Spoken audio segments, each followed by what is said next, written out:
once again for Gaming with Max Von Puppet. That's me. Today, we're going to be taking a look at a nifty little board game called Order of the Stick adventure game. It was originally started as a Kickstarter based off of a popular webcomic called Order of the Stick. If you've never read the Order of the Stick webcomic and you're at all a fan of any kind of Dungeons & Dragons, I highly recommend it. It's hilarious. Just lots of great in-jokes for people who've played the game, and even if you haven't played the game, just lots of great fantasy humor. It's a ton of fun. It's hilarious. Go check it out. There's years of backlog to check out. It's just great. But today we're going to talk about this board game that was done as a Kickstarter a couple of years back, and we're going to take a look at it. Let's see. First thing I want to say about this game before we really get into any details is I didn't really enjoy it all that much. Not to say that it was a wholly unfun game. I just think it did some things that could have been done better. For example, an average length of this game takes about 3 hours, which, in my opinion, is just way too long for a board game. Just way too long. A good board game should be about a half an hour, maybe an hour long. My experience with board games is people tend to get squirrely if it takes too long, and anything over an hour just has people getting squirrely. And I think you saw just right there in the corner, I'm going to bring in a guest of mine, a friend of mine, to give a counter opinion to this. He really had a lot of fun with this game.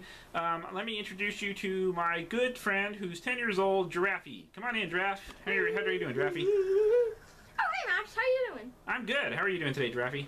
You making a video? I am. I just invited you on screen. I just introduced you to the people. Take a look at the people and say hello. Hi. Hello. I'm Giraffy. Hey, there's Giraffy. So, as I said before, Giraffy's 10 years old. He's played this game with me before, right? Fun! Yeah, he had a lot of fun. Why don't you tell everybody what you liked about it? First of all, I like the artwork. Yeah, it's good artwork. It's really funny artwork, right? You can see right here on the cover. This is the artwork you see in the webcomic. It's mostly stick figure-ish.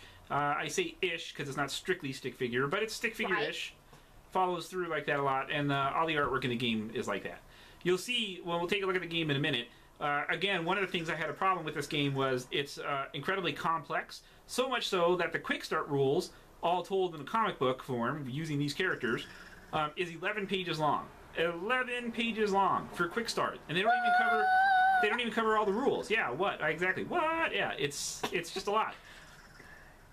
What else? But you liked it. What else did you like about the game? Well, I also liked the little things right here. The little things. The tokens in the game? He's looking at those things. He's looking at the side of the box. Okay. He's looking at the side of the box, folks. There's a picture in the side of the box of one of the characters holding up a puppet that is Banjo the Puppet God. It's an in-joke from the comic book. He thought that was funny. It is pretty funny, actually. Banjo the Puppet God is funny. So what you're saying is you liked a lot of the components of the game. You liked the stuff that made the game up.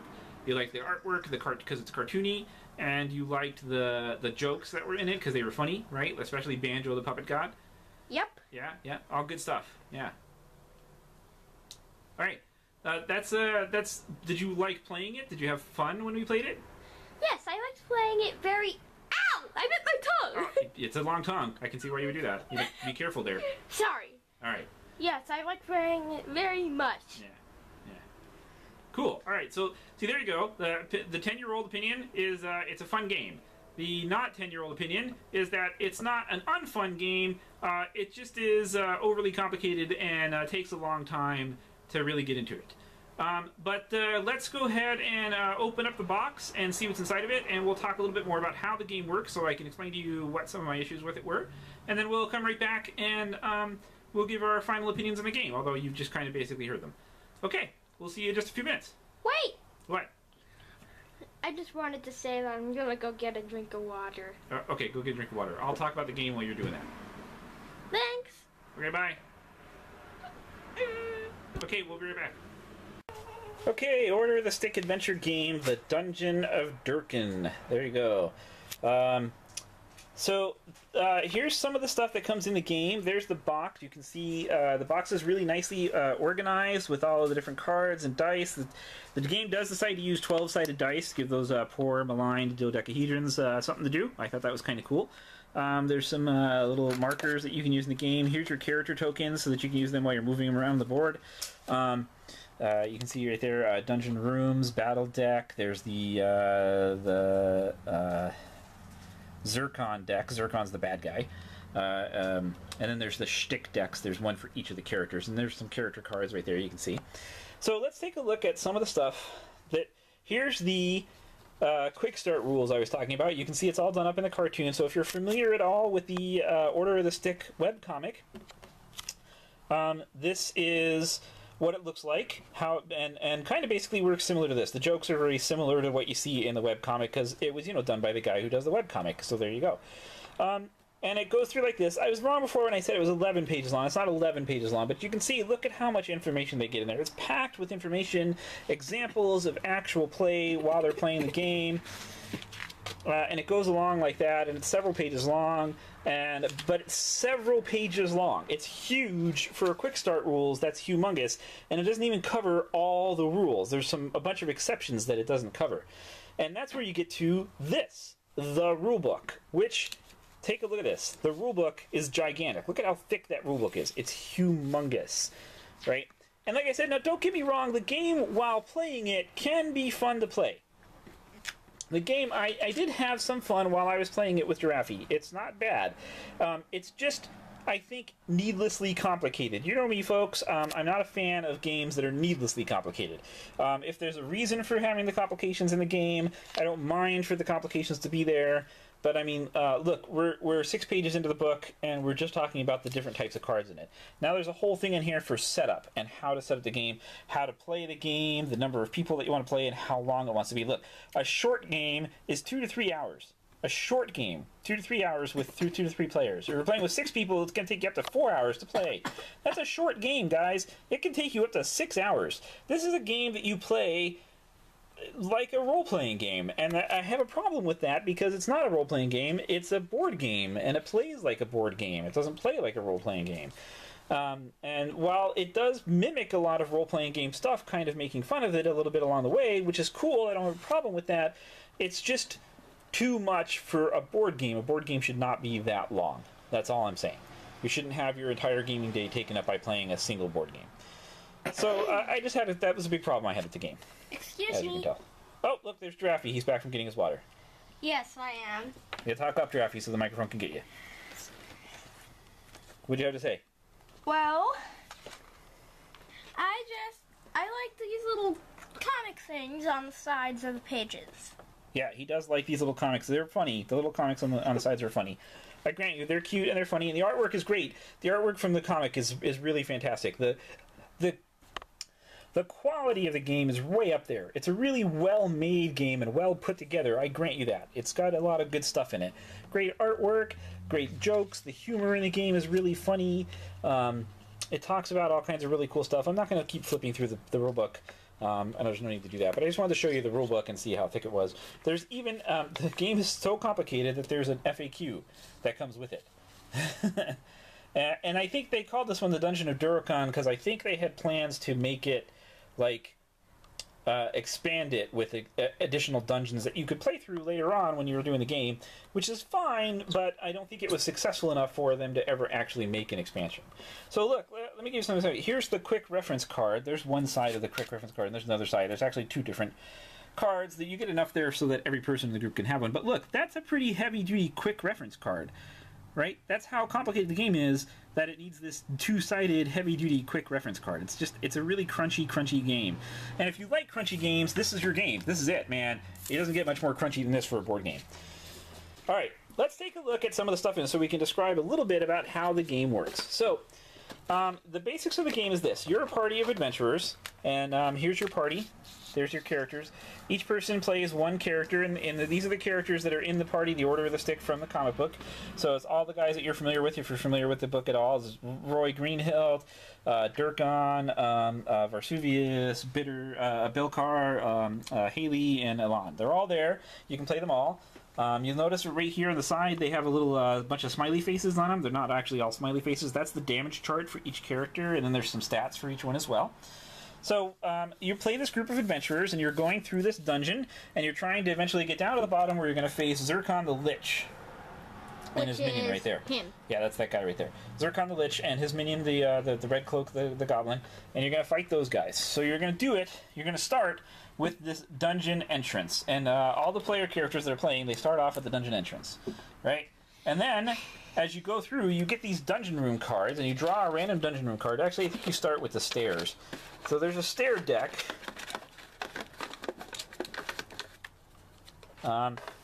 There's stairs.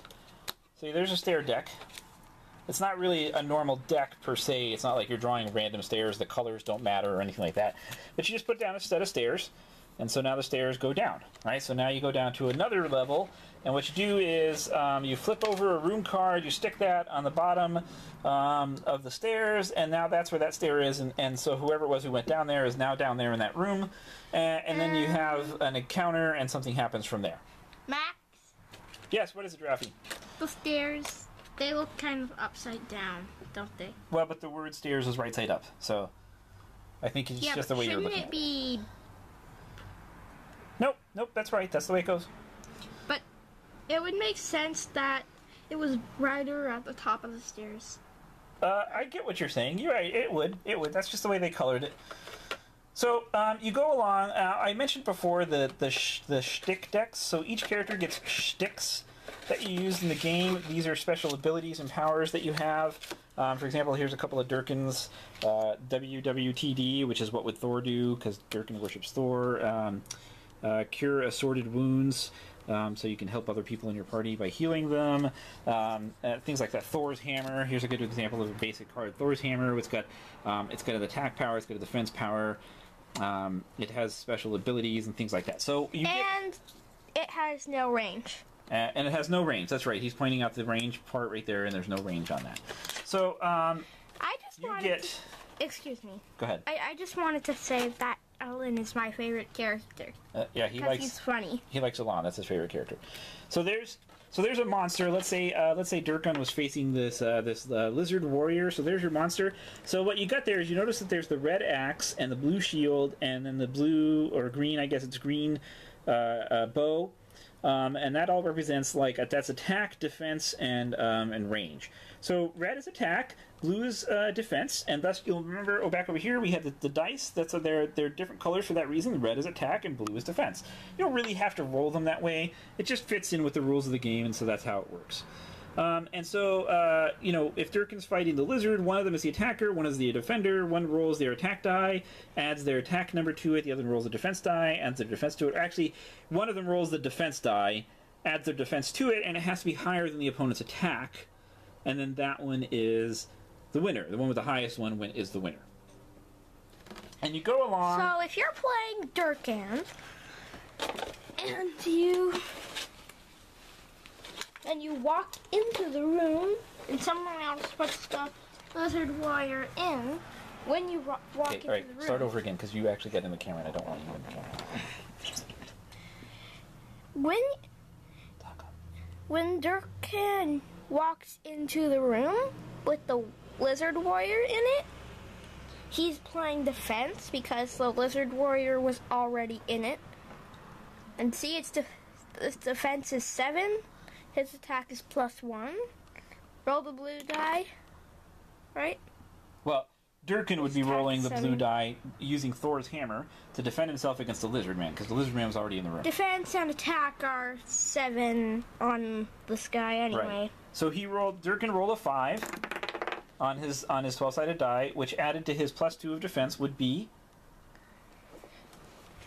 a 6, right? 5 + 2. 7. 7. Sorry. There we go, 7. Math, folks. Basic math. Stay in school. So Yeah. 7, and then the lizard's attack rating is 7, so it's a tie, and I believe ties go to the defender, if I remember correctly.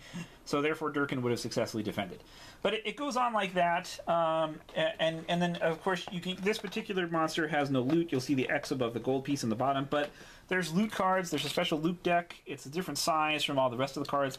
Another problem I had with this game is that there's different types of cards. They're all different size. You got some regular sized cards over here. You got the dungeon room cards, which are slightly bigger. You got the loot and the stair cards, which are tiny little cards for no apparent reason. But the loot cards are basically just a scorekeeping mechanic that can sometimes be used to help you out in the game. Some of them have special abilities, but mostly they're just a scorekeeping mechanic that you use to help determine the winner. And you keep going through this process down further. You can go off to the side of rooms until you get to a room that you can add a staircase to, and then you can add stairs to go down further until you get to the bottom of the game where you have to face off against Zircon, who gets his own deck that we're kind of like the Shticks do, and you face off against Zircon, and you got to try and beat Zircon. And that's, in the most simplest form I could possibly give, that's basically how the game works. So. Okay, so there you go. That's the basics of the game. There you have it. It's hard to do basics when the game is so complicated, but there you go. I'll give you a look at it. Unfortunately, I don't think it's readily available in stores because it was a Kickstarter campaign. I picked this up used by somebody else who absolutely hated it and didn't want it anymore. I didn't hate it like that so much, but honestly, I don't think I'd really recommend this if you could still get it somewhere. It's too complicated and takes too long to play a game. But Giraffy might have a different opinion. He's getting a little close there, Giraffy. There you go. Giraffy might have a different opinion. What do you think? Should people go pick it up? If you like cartoony, adventure-y stuff, then yes. Yeah. Look at the camera, Giraffy. Right there. Right there. There you go. All right, now you're looking at it. He's new. He's only 10. Give him a break. Okay, so there we go. There's our review of Order of the Stick. 1 yay and 1 nay. I just wanted to take a look at that and tell you what I thought about it. So, until next time, keep playing games. Bye! Bye! I think I need to go pee.